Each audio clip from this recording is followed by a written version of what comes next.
নমস্কাৰ এই মুহূৰ্তত আহি পৰিছে সন্ধিয়াৰ কেইবাটাও গুৰুত্বপূৰ্ণ খবৰ। আজি হৈছে 4 আগষ্ট। 2 দিনৰ ভিতৰতে কোটি কোটি মহিলাৰ একাউণ্টত চৰকাৰে প্ৰদান কৰিব 10,000 টকা। অসমৰ মুখ্যমন্ত্ৰী হিমন্ত বিশ্ব শৰ্মাই মহিলা উদ্যমিতা আঁচনিক লৈ কেইবাটাও গুৰুত্বপূৰ্ণ সিদ্ধান্ত গ্ৰহণ কৰিছে। যদি আপুনি এতিয়ালৈকে পিএম কিষাণৰ টকা পোৱা নাই তেনে ক্ষেত্ৰত আপোনাৰ বাবে এটা ভাল খবৰ। আপুনি লাভ কৰিব পিএম কিষাণৰ 2,000 টকা। লগতে লাখ লাখ অৰুণোদয় হিতাধিকাৰীৰ বাবে এটা বেয়া খবৰ।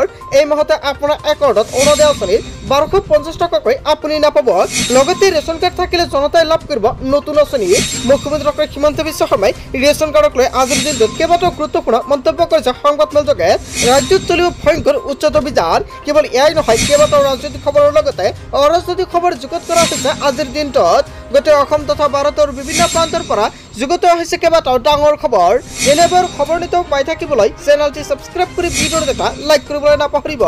আজিৰ আমাৰ প্ৰথম গুৰুত্বপূৰ্ণ খবৰ হৈছে অসমবাসীৰ বাবে এটা ডাঙৰ খবৰ। কথা নাৰাখিলে অখিল গগৈয়ে সংখ্যালঘু একত্ৰিত কৰাই প্ৰতিবাদ স্থলীত নাহিল অখিল গগৈয়ে। সংখ্যালঘুৰ সৈতে থাকিম বুলি প্ৰতিশ্ৰুতি দিয়া অখিল গগৈ মাতিলে মিছা। হয় বন্ধুসকল, ইয়াক লৈ ৰাজ্যজুৰি ডাঙৰ প্ৰতিক্ৰিয়াৰ সৃষ্টি হৈছে। সংখ্যালঘুৰ ত্ৰাণকৰ্তা অখিল গগৈৰ অনুপস্থিত কথা মানি ল'ব পৰা নাই মুছলমান ৰাইজে। হাজাৰ হাজাৰ ৰাইজক একত্ৰিত কৰি নাহিল হ'বলৈ অখিল গগৈ নিজেই।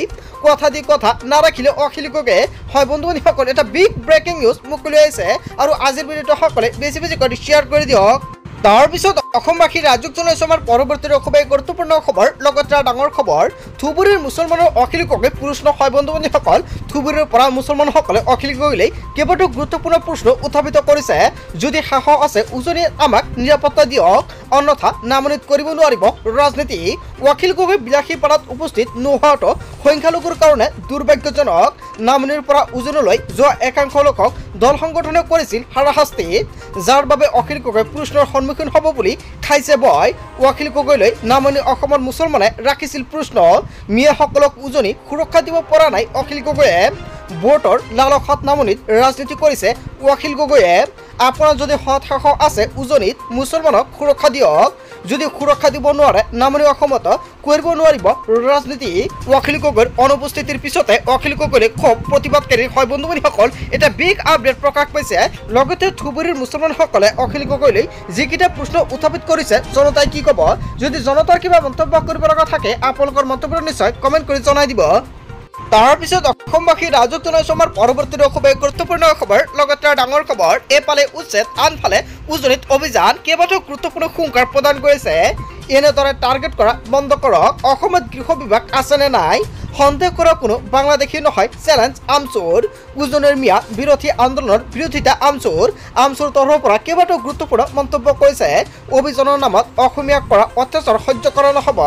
৭১ আগৰ সকলো লোকে সন্মানেৰে থকাৰ অধিকাৰ আছে। এই অধিকাৰ ভাৰতীয় সংবিধানে আছে, ইয়াত কোনেও বাধা দিব নোৱাৰে। উজনিৰ অভিযান অসম আৰু অসমীয়াৰ কাৰণে ভাল লক্ষণ নহয়। কোনো ভাৰতীয় নাগৰিকক বাংলাদেশ পাৰ কৰাই দিয়াৰ অধিকাৰ কাৰো নাই। এজন মানুহ বাংলাদেশী ক'লে বাংলাদেশী হৈ নাযায়। যিসকলে একাংশ লোকক সন্দেহ কৰে তেওঁলোকক চেলেঞ্জ আমচুৰ। আৰু এজনো বাংলাদেশী আছে যদি প্ৰমাণ কৰি দেখুৱাওক। চৰকাৰী ভূমিত কেৱল সংখ্যালঘুসকলে বসবাস কৰি থকা নাই। উজনিৰ অভিযানক লৈ ক্ষোভ প্ৰকাশ কৰিছে আমচুৰ সভাপতি ৰেজাউল কৰিম চৰকাৰে। তাৰপিছত অসমবাসী ৰাজক জনাইছো আমাৰ পৰৱৰ্তী খুবেই গুৰুত্বপূৰ্ণ খবৰ। লগতে ডাঙৰ খবৰ, আমচুৱে ৰাজপথ কপালেও ক্ষতি নহয় ৰাজ্যৰ।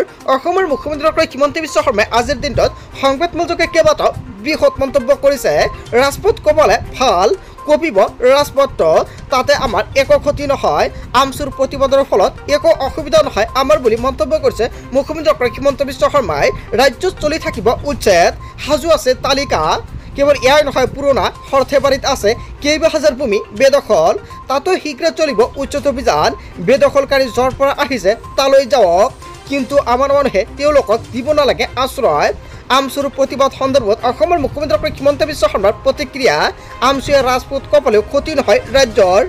তাৰপিছত অসমবাসীৰ ৰাজক জনাইছো আমাৰ পৰৱৰ্তী খুবেই গুৰুত্বপূৰ্ণ খবৰ। লগতে ডাঙৰ খবৰ, শৃংখল চলিহা আৰু চিতু বৰুৱাৰ বিৰুদ্ধে এজাহাৰ দাখিল। সংখ্যালঘু সংগ্ৰাম পৰীক্ষাতে দাখিল কৰে এজাহাৰ। গৃহ বিভাগ থকা সত্ত্বেও এই দুটা দল সংগঠনে যিকোনো কাম আৰম্ভ কৰিছে। তেওঁলোকে অত্যাচাৰ কৰি মিয়াক উজনিৰ পৰা আঁতৰাই পঠিয়াইছে। সংখ্যালঘু সংগ্ৰাম পৰীক্ষাতে ইয়াৰ বিৰুদ্ধে থানাত এজাহাৰ দাখিল কৰে আৰু এয়া আপোনালোকৰ বীৰত্ব নহয়। আমাৰ ওপৰত অত্যাচাৰ কৰিব আমিও মনে মনে বহি নাথাকো সিতু বৰা আৰু শৃংখল চলিহাৰ বিৰুদ্ধে যদি ব্যৱস্থা কৰা নহয় আমি দাখিল কৰি থাকিম এজাহাৰ অসমীয়া সংখ্যালঘুৰ লগত কৰা এনে অত্যাচাৰ আমি মানি নলয়। তাৰ পিছত অসমবাসী ৰাজীৱ চন্দ্ৰশৰ্মাৰ পৰৱৰ্তী খুবেই গুৰুত্বপূৰ্ণ খবৰ লগতে ডাঙৰ খবৰ কান্দিব লাগিব আমি কান্দিছে বেদখলকাৰীয়ে বহু ঠাইত আমাৰে মাটি পত্তা নাই তেওঁলোকে সহবিঘা ভূমি লৈছে। অসমৰ মুখ্যমন্ত্ৰী ডক্টৰ হিমন্ত বিশ্ব শৰ্মাই আজিৰ দিনত কেইবাটাও ডাঙৰ মন্তব্য কৰিছে। মুখ্যমন্ত্ৰী ডক্টৰ হিমন্ত বিশ্ব শৰ্মাই মন্তব্য কৰিছে কান্দিব লাগে আমি কান্দিছে বেদখলকাৰীয়ে কান্দিব লাগে আমি কান্দিছে বেদখলকাৰী বুলি মন্তব্য কৰিছে অসমৰ মুখ্যমন্ত্ৰী ডক্টৰ হিমন্ত বিশ্ব শৰ্মাই। বহু ঠাইত আমাৰে মাটি পত্তা নাই তেওঁলোকে সহবিঘা ভূমি লৈ থৈছে। ৰাজ্যত লাভ জেহাদ লেন জেহাদ একেলগে চলাইছে সন্দেহজনক লোকসকলে অত্যাচাৰ আমি কৰা নাই আমাৰ ওপৰতহে অত্যাচাৰ হৈছে বুলি মন্তব্য কৰিছে মুখ্যমন্ত্ৰী ডক্টৰ হিমন্ত বিশ্ব শৰ্মাই। আচলতে মুখ্যমন্ত্ৰী ডক্টৰ হিমন্ত বিশ্ব শৰ্মাৰ বিৰুদ্ধে অত্যাচাৰ হৈছে নেকি? আমাৰ ওপৰতহে লাভ জেহাদ হৈ আছে লেন জেহাদ আমাৰ ওপৰতে হৈ আছে। মই নিজে প্ৰত্যক্ষ কৰি আছোঁ উৰিয়ামঘাটৰ পৰিস্থিতি একোজন বেদখলকাৰীয়ে দখল কৰি আছিল 500 বিঘা ভূমি। বাক্সাত অসমীয়া মানুহে মাটিৰ পট্টা পোৱা নাই কিন্তু একোজন বেদখলকাৰীয়ে দখল কৰি আছে ভূমি। ইয়াৰ ইডফৰ এটা দলে সংখ্যালঘুক নিৰ্যাতন চলাইছে বুলি উত্থাপন কৰিছিল অভিযোগ আৰু সেই অভিযোগৰ তীব্ৰ প্ৰত্যুত্তৰ অসমৰ মুখ্যমন্ত্ৰী ডক্টৰ হিমন্ত বিশ্ব শৰ্মাই। হয় বন্ধু বান্ধৱীসকল অসমৰ মুখ্যমন্ত্ৰী ডক্টৰ হিমন্ত বিশ্ব শৰ্মাই যিটো বিস্ফোৰক মন্তব্য কৰিছে জনতাই কি ক'ব?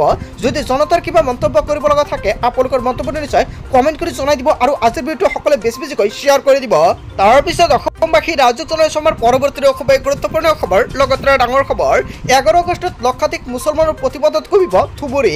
হিমন্ত বিশ্ব শৰ্মা চৰকাৰৰ বিৰুদ্ধে লাখ লাখ মুছলমানে কৰিব প্ৰতিবাদ। মুখ্যমন্ত্ৰীক চেলেঞ্জ দি পুনৰ আন্দোলন ঘোষণা কৰিলে আমচুৱে। ধুবুৰীৰ বিলাসীপাৰাত চৰকাৰৰ বিৰুদ্ধে একত্ৰিত হ'ব লক্ষাধিক মুছলমান। হাজাৰ চেষ্টা কৰিও অসম মানচিত্ৰৰ পৰা শেষ কৰিব নোৱাৰিব মুছলমানক। হিমন্ত বিশ্ব শৰ্মাৰ সমানে অসমত অধিকাৰ আছে মুছলমানৰো। মুখ্যমন্ত্ৰীৰ ৰাজনৈতিক এইবাৰ কেইবাটাও গুৰুত্বপূৰ্ণ সংকৰ প্ৰদান কৰিছে মুখ্যমন্ত্ৰীৰ ৰাজনৈতিক পাছা খেলত আবদ্ধ নোহোৱাকৈ আমি মিলিজুলি থাকিব লাগিব। উচ্ছেদ চলক কিন্তু আলোচনা কৰি ভূমি দিয়াৰ ব্যৱস্থা কৰিহে উচ্ছেদ কৰক। গুলি কৰি মাৰি খেদি পঠাই দিয়াৰ অধিকাৰ দিয়া নাই হিমন্ত বিশ্ব শৰ্মাক। গাদী ৰক্ষাৰ হাতত এনে অত্যাচাৰ চলাই থাকিলে অসম হ'ব বৃহৎ আন্দোলন আৰু 11 আগষ্টত লক্ষাধিক মুছলমানৰ সৈতে প্ৰতিবাদ কৰিব আমচুৱে। হয় বন্ধু বান্ধৱীসকল আমচুৰ তৰফৰ পৰা সংকৰ প্ৰদান কৰিছে সকলোকে একত্ৰিত হ'বলৈ আহ্বান জনাইছে। তাৰপিছত অসমবাসী ৰাজীৱ চন্দ্ৰশৰ্মাৰ পৰৱৰ্তী খুবেই গুৰুত্বপূৰ্ণ খবৰ লগতে ডাঙৰ খবৰ আজমলৰ নিৰ্দেশত উচ্ছেদিত পৰিয়াললৈ সহায়ৰ হাত। 235টা উচ্ছেদিত পৰিয়ালৰ মাজত খাদ্য সামগ্ৰী আৰু কাপোৰ বিতৰণ। উচ্ছেদিত পৰিয়ালক সহায় কৰিবলৈ নিৰ্দেশ দিছিল বদৰুদ্দিন আজমলে আৰু আজমলৰ নিৰ্দেশৰ পিছতে উচ্ছেদিতৰ মাজত সাহায্য বিতৰণ বৰপেটা জমিয়ত উলেমাৰ গোৱালপাৰা আশুডুবিত উচ্ছেদিতৰ মাজত এই সাহায্য বিতৰণ কৰা হৈছে। আজমলৰ নিৰ্দেশত উচ্ছেদিত পৰিয়াললৈ সহায়ৰ হাত। হয় বন্ধু বান্ধৱীসকল এটা বিগ নিউজ প্ৰকাশ পাইছে। বন্ধু বান্ধৱীসকল আজিৰ মূল ভিডিঅ'খনত আপোনালোকে এইখিনি সৰু কেইটামান ইনফৰমেশ্যন দিবলগীয়া আছিলে। ভিডিঅ'টি ভাল লাগিলে লাইক কমেণ্ট শ্বেয়াৰ কৰিব। চ' থেংক ইউ ফৰ ৱাচিং ফুল ভিডিঅ'।